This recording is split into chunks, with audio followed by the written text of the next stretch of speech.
So let's say now I have an E46, an F30, and an E36. Yes, boys. Finally picked up another one. I had a red one. I loved it so much, but I had to sell it because I had the M4 at the time and I kind of wanted to build that up. And honestly, after finishing the M4 with everything I kind of wanted to do to it, I was kind of bummed that I sold this. This is such a great raw car that I missed it so much. The E36 platform is just amazing. It's just as fun as the E46, but this is just more classic, a little bit older, and it's a completely different animal from the E36 to the E46. Even though these are basically the base models, that was a base slick top 325 Ci that I converted into a GTR body, and it's still getting an engine swap. It's still getting so much stuff, so definitely want to stay tuned for that. But for this thing now, that's where I'm kind of in a pickle with this car, because this car looks phenomenal, clean body once it's done. So once I do like the M3 bumpers all around, or the M Sport bumpers, since literally these cars are all identical, I'll show you right under the hood where you could see like that literally these cars from the base 318 to the M3 is the same shell. It's not wider, it's not anything else different except obviously the bumpers, but you could get those bumpers on the M Sport. So a little bit about this car. This is a 1997 328is M52 B28, the most basic model. It does have a sunroof. It's not the slick top, unfortunately, which I don't mind. The body is honestly phenomenal for the year. I've been saying on this channel for a while now that I was going to pick up a new car, and I've looked at about 3 different E36, which this car, they're extremely clean. They're just little surface rust. Nothing is rotted through. It looks really good underneath. The shock towers in the back are basically brand new, as if they were replaced, but they never were. This right here, the window trim, yes, that's rusted, as you can see. I could sand it down and respray it, but I think I might just do the shadow line, which is like $300, but it's definitely worth it. The biggest thing is they don't leak, so I don't really have to take them off. But we'll see. I'll start sanding it, and if some spots are way too rusted, and like back here, like you could see a little rust that I have to remove this and sand down, I definitely will. And I'll just order the shadow line, or I might try to salvage these, remove them, sand them down lightly, respray them, and hopefully I don't bend them too much so I can put them back on. But if not, we'll get the shadow line. But yeah, like, it's a super clean car, literally no issues. It's super dry. It was raining for the last few days. I actually just gave it a quick wash. It's still super dry. The shock towers are clean. I would show you, but it's all covered, so I'll do it in a different video when I'm taking a bunch of this stuff off. The only real issue with this car, well, 2 big issues, is just the paint, which you can see the bumper's faded right there. The clear coat on top is a little bit faded, and the hood. But the biggest issue with this car that I have, that I don't mind because I'm kind of glad that I bought it like this, is that this is an automatic. Yeah, so unfortunately this is an automatic, which I really don't mind because this is going to make great content on why you should buy an automatic if you can't find a manual.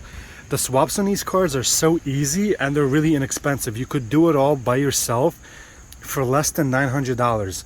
And if you have a shop do it, but you supply them with the parts, it might run you between $1,500 to $2,000. That will basically put you at a manual E36 for less than $3,000, which is insane because these cars, as clean as this body is, these manual would probably run around $6,000 to $7,000, and that's just way too much for a car of this age. Like if that ran $6,000 to $7,000, I guess I understand, but having this $6,000 to $7,000, the market is insane.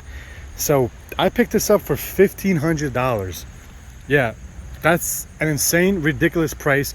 $1,500. The body is pretty much super clean, except for a little bit of rust on the pillar seals right here, which is just surface rust. I can just sand it down, which I will be doing. And right here, that's the only thing. Everything will be sanded down, prepped, and redone. The only issue I'm having now with this car is which direction do I want to go with this. Do I want to make a little brother to the E46 and make an E36 GTR? Or do I want to keep it extremely clean, get the M Sport M3 bumpers all around, the LTW wing, the GTR style hood, and just lower this car and have it super clean? Obviously there's still a bunch of stuff I'm going to be refreshing, like I'm going to be doing a manual swap 100%, so I can show you guys how easy it is to basically swap this into a manual, or the opposite, if you have a manual and you want an automatic, how easy it is to swap it from a manual to an automatic. Basically all you will need is some lines, the pedals, the transmission, the drive shaft, and pretty much you're done. You don't even have to change the computer. You pull out the old ECU, open it up, and you pull one of these chips. I'll show you when I'm doing it, and it tells the car that it's not an automatic anymore, so you can start the car without it thinking that it's an automatic. So you don't have to press the foot, so you don't have to put your foot on the brake to start it. It will start basically like a manual car. So definitely excited for this build. There's a bunch of stuff that's going to be coming. I already ordered a few parts for it, so definitely stay tuned. I think for this season, before it ends, I'm probably just going to have it as a clean car, and then later on I'm probably just going to convert it to a GTR, so the wide body kit, everything. So this is basically the plans for the car. Keep it really clean for maybe this season, unless I get the kit in before the season ends, and then I just send it, make it a GTR E36. But like, I'll show you some pictures that I found of it just being clean body, and it just looks so good without being all ridiculously white. Like, just keeping it super clean, super simple, it looks phenomenal. But let me show you more of the car. So it's black on black, black interior, which I'm super stoked about because my old one was gray that I had to change the color up. But it's black on black, super clean. Like, the back seats look like they've never been sat in. It's insane.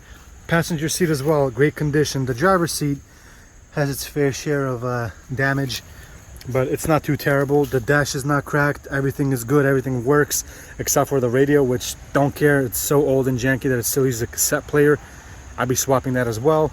I'll be redoing this because this, if any of you E36 owners know, this, as soon as the car gets hotter and with age, the leather shrinks, so you can't even put it back anymore. I'm going to be redoing the headliner. It's not even terrible. It has a little bit of sag. It's not too much, so definitely going to be fun.